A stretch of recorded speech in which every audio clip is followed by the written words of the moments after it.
We need to talk about Sephora's change to their return policy because apparently they are not going to tell you.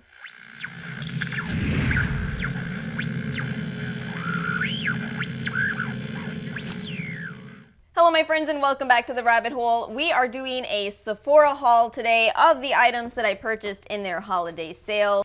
Alright, so I'm going to start by using the Too Faced Shadow Insurance on my lids. Today I'll explain why soon. Let's get this return policy situation out of the way.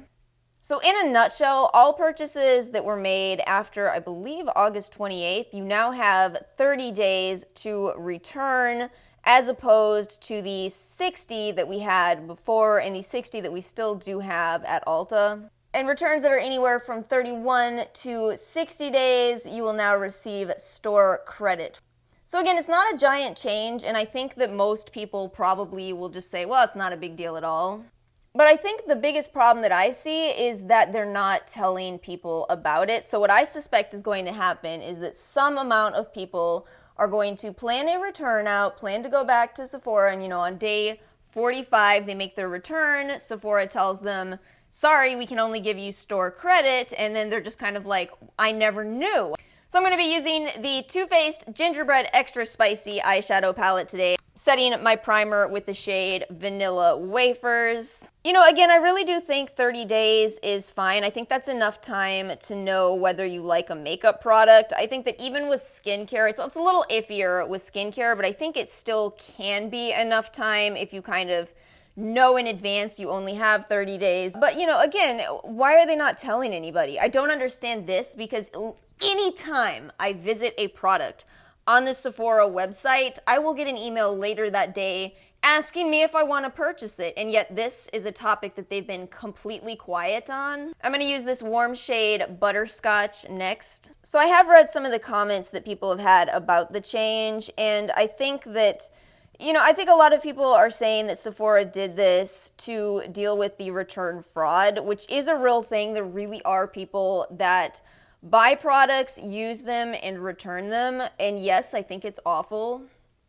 But I think the problem is I don't see any way in which this change to the return policy is actually going to impact those people. I feel like it's only going to really impact the people that have, more difficulty getting to the stores, people that are far away from a Sephora, people that don't drive. Those are the people that are going to be, struggling with this change. The people that do return fraud, they're just going to return stuff faster. And I guess there is one thing that bothers me the most about this, and this is I looked at my receipt because I purchased these items after the return policy change. So I looked at my receipt and kind of expected to see something on there indicating that now I only have 30 days instead of 60 to get a full refund, and there's nothing on there. Even the receipt itself just says what it's always said, which is, visit the website for the latest. So, again, it's this situation of they're not telling people, so I really think some amount of people are going to be very surprised by this. I'm going to use the shade In a Pinch in my crease. So I guess to me, from my perspective, and granted this is obviously not somebody who knows the complexities of whatever people that commit return fraud do, but I feel like, if they want to prevent this situation from happening, I feel like they need to monitor people better. Even after saying that, I kind of feel like, probably the reason they don't is because these people maybe use fake IDs or something. Again, I really don't know what people do. But it just really feels like this is something that's probably going to affect the most the wrong people. And then I'm going to go into this extra spicy shade and kind of put it more into the outer V. So share your thoughts in the comments. What do you think of the change? Are you bothered by it? Is it going to make you opt for Ulta over Sephora because you do have more time to make your returns there? I'm going to use my Real Techniques Instapot brushes, and I'm going to spritz them with MAC Fix Plus. I would normally do glitter glue because I personally prefer that, but I want to do something that'll be a little easier for others to replicate, so we'll do that. So I really am liking this palette so far. I'll tell you guys what, I understand why this actually sold out last year, and by the way, that is why I bought it. I was like, I'm not missing this again. This is very similar to the original Too Faced gingerbread. I looked at the old one and this one side by side, the pictures, and they have made some changes. I would argue in a positive way. I think this is a little bit more cohesive, but here's the ultimate summary of what this palette does. It basically gives you the same looks as both Modern Renaissance and Naked Heat. So I would say this is very much in line with Too Faced's other metal tin palettes, $49, same, kind of layout. It does smell good. It has I really think it's a vanilla smell to this as opposed to gingerbread, but I guess I get where they're coming from. Like I did say, you can make some beautiful maroon type of looks, very Modern Renaissance, or you can go for these warmer shades and get that Naked Heat type of look, which I really like about this. And you can also do just a general neutral look, which is what I wore in the retinol video, just chose the more neutral shades in here. I love that they changed the lightest shade from a shimmer in last year's palette to a matte in this. I actually need that shade, so thank you, Too Faced. There is one shade in here that I do not like, and if you know Too Faced in the slightest bit, you know exactly what shade it is. Too Faced, why can't you get blues and purples? Why can't you get them down? It's frustrating because it's one of the most attention-grabbing shades in the palette, but first off, it's a matte with glitter in it, which is just not, it's this thing that Too Faced seems to love to do. But my biggest problem with this shade is it kind of starts off pretty, give it 5 minutes, and it fades into this muddy color. 5 minutes? I feel like that's so unheard of. You expect a palette to last 7 or 8 hours on your eyes. If it lasts for 4 or 5 hours, we got a problem. 5 minutes? How? I mean, look, you see, like, it's already fading. I don't know how. I thought that I would really hate this shade as well. So this is for the gram. It's kind of a light brown shade with gold glitter in it. Light brown matte shade with gold glitter. And yet somehow I actually really love this under my eyes. It almost makes no sense. You're not supposed to use shimmers under your eyes, generally speaking. You're not supposed to, But yeah, it's actually really pretty and really easy to work with under the eye. So I gotta admit, I'm really happy I got it. I understand the hype from last year, and I'm really happy I got it. This will be perfect for traveling, for day-to-day looks. If you own last year's palette, you probably don't need to get it. It's going to be too similar in my personal opinion, unless you collect them all, and God bless you if you collect them all. How many of you are keeping up with Anastasia's releases? It's Norvina, isn't it? I think it's all Norvina who's like taken over and is releasing a palette a week. Are you ColourPop? Oh, before I move on from talking about Too Faced, so when we were in store, I saw the new Too Faced holiday set. Now, historically, these are terrible. These are terrible sets. It's just how it goes. But I swatched them this year, and it swatches beautifully. I almost wonder if Too Faced has actually taken our feedback and is no longer producing crappy holiday palettes. I don't want to get ahead of myself too much, but I was so impressed. I almost bought it on the spot, but then I was like, no, I need to think about it. I already knew I wanted the extra spicy gingerbread. I don't know about this. I didn't expect it to swatch well. I could easily have my arm twisted, though. I've thought for years the holiday sets should be an example of the best quality a brand has instead of reduced quality. Maybe now they're figuring out, well, we sure do have to put all this stuff on clearance because it sucks. Yeah, you do. Come out with good palettes and that won't happen. Rant over, I promise. Let's talk about the next big thing, Sephora Favorites kit. This is $39 with a $95 value. I absolutely love this set. But I'm gonna tell you guys right now, this is a set for glitter lovers. If you don't love glitter, skip it. You don't need this set. Let's really quickly go over what's in this kit. So you get the travel size of the Milk Cooling Eye Gel. I already own this. It's not a spectacular product in my opinion. You do get a $14 value size on this one though. So, it's a nice way to try it. I'll put this one in a giveaway. And then the Farsali Liquid Glass Radiance Make Skin Serum with hyaluronic acid. I will be giving this a try. It'll be my first time trying the brand. And then the sample sizes you get a Violet Voss Lip Topper in Dream. This is gorgeous. I'll use this today. You get a mini of the Natasha Denona Diamond and Glow, and I actually love this. I didn't never think I was going to say that about a Natasha Denona product, period. So there is the glitter highlighter. You can see it's literally nothing but glitter, but I hope this shows on camera. It's pink, green, and gold glitter. It's so pretty. And then the blush itself is this gorgeous shimmering champagne and pink blush. So pretty. And then you get two full-size products. You get the Melt Lipstick in Old Rose, which is shockingly beautiful. This is a really pretty lip color. I feel like it was really smart to go with this color because I think it's going to flatter a wider variety of skin tones. And then the Kaja blush, oh my gosh, it's so adorable. So it's a little heart stamp and then a cream blush. I am probably gonna use this. Let me stamp it so I can show you though. And then you can just blend it out. That's actually pretty cool toned. Maybe I won't go with that for today's look, but it's so adorable. So the other product, the Artist Couture Spotlight Glitz Diamond Lights Finisher. This is what I want to try using on my eyes today. I was looking at this product online and noticed it has really great reviews. So yeah, there you go. There's that added on this side and not added yet on that side. That's pretty though. It goes with the look I did too. But personally, I really like this set. I think if you're a glitter lover, again, I think this is the third time I said that, I think you're gonna love this. Honestly, all of the holiday sets look really well curated. The Superstars kit this year has a full-size Fenty highlighter in it, and they dropped the price. It's only $48. The Give Me Lip set is really cute. It's this little break-apart kit. It also comes with a full-size Charlotte Tilbury lipstick. And by the way, I think they're listening to us because I noticed there's no Kat Von D in any of these kits. So I can actually buy them. I do want to try this primer today. So if you saw my Kohl's video, I talked about getting a primer from Pure. This is the one that they gifted me, the No Filter Blurring Photography Primer. So I did try this only once before though. This is a really interesting primer in terms of the ingredients list.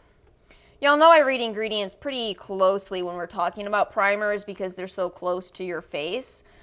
So this actually has a lot of skincare ingredients to it. It's got niacinamide, green tea, ginseng, retinol, lactic acid, shea butter. Okay, I'm a little confused on the retinol. I just talked about this in my retinol video.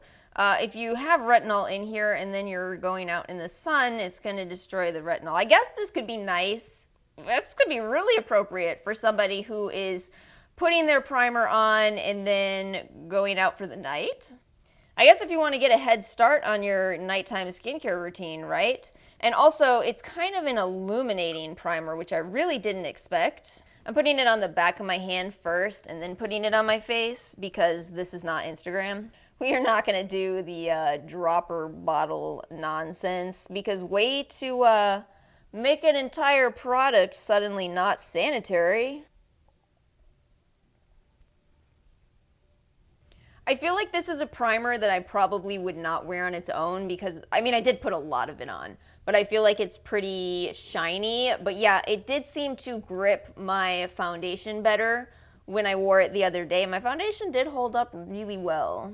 Let's go ahead and use this Urban Decay Stay Naked foundation today. This is 30 CG. I think it does kind of oxidize on me. It starts out looking like it's going to be perfect. So yeah, I was a little bit bummed out when I wore it. And then I was even more bummed out when Ulta sent out this coupon. Or not a coupon, I mean a points multiplier. So yeah, very shortly after I purchased this in the Sephora sale, Ulta's like, you can get so many extra points for getting this. I feel like Ulta is constantly proving to me that I really should shop with them the most and just stick to buying from Sephora the things that I can only get at Sephora.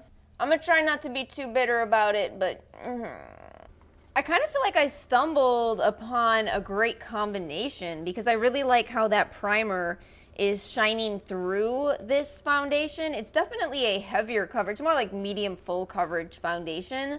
But yeah, I feel like you can really see the shine of that primer through it. I am going to do a slight first impression in this video because I went ahead and bought the Estee Lauder Double Wear Concealer in the Ulta sale and I want to try it on. I should have thought about the prep side first though. So you actually have a serum side. Let's just try it. This to me is such a smart idea, to have a serum on one side and a concealer on the other. That's brilliant, because I do feel like if I have any, fallout from my eyeshadow, then I have a tendency to take off whatever skincare I had on. This is the shade 0.5 in. I think it might be too light. Whoops. Oh, it is so hard to pick your color online. I do like that this appears to not be one of those instant crease concealers. I have some time to grab my powder, and I'm using the Lawless setting powder from the Sephora Favorites Clean Makeup Kit. I think what's special about this is it seems to be really finely milled. Why do I wear black? Why do I do this? By the way, if you didn't already know, this is my favorite shirt. It looks really beat up because that's how much I love it. Let's use this Natasha Denona. This is such an adorable mini. I need a small brush to be able to get into this. By the way, it does have a mirror. Check that out. It's just so cute. It's like a highlighter and blush all in one. I'm kind of confused. I've only worn the highlighter, by the way. I've not worn this blush. What the heck? How do you even make that? How is that possible? You guys, I'm so thoroughly impressed / confused because somehow the light hits it and it goes golden, which means that if you're looking straight on at your face, you see the highlighter you see a highlighter and a blush separated. What the heck? That's awesome. All right, let's try this highlighter, which does seem to be pure glitter. I think this is a gorgeous highlighter. Oh, it's so pretty. Y'all, I don't know. I'm kind of absolutely loving this little tiny thing here. How much product is this? Let's see. 0.141 ounces, 4 grams. Oh my god, it's actually a lot of product. So the mini Tarte blushes are 0.05 ounces, 1.5 grams. This NARS blush mini is 3.5 grams, so it's kind of close in size to this. So I used the Butterscotch shade under my eyes, and I'm going to use that Givenchy Tangerine liner right up under my eye. I just absolutely love orange looks. I love them so much.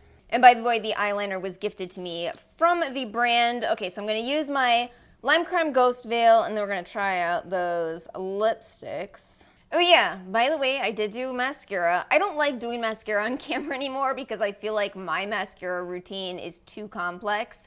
It goes primer, a mascara to separate my lashes, and then a mascara to make them bigger. If I don't do all those steps, if I just put on one mascara, it's just not a good look. You can see it in the video on where I tried on the Florence by Mills. That's just one mascara. It's just not enough for me. So I guess my mascara routine comes off as extravagant to some people, but remember that I have really small lashes. Did I pop a blood vessel in my eye? Who am I, Joe Biden? I thought I got something in my eye. Oh my god. So that is Melt's Old Rose lipstick. I feel like it's really pretty. It's a little cool toned.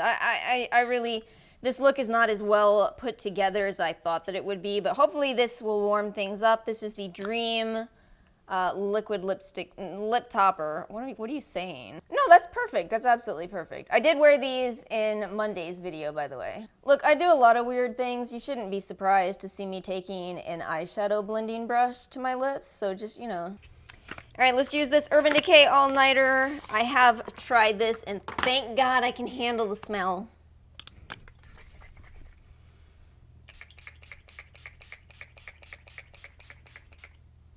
I kind of absolutely love this look. I need you to talk some sense into me because I'm contemplating buying a second set solely for another one of these Natasha Denona tiny little palettes. That's a bad life choice, Alice. Anyway, thank you guys so much for watching. I gotta go clean up this mess behind me. This is not just me, right? Right?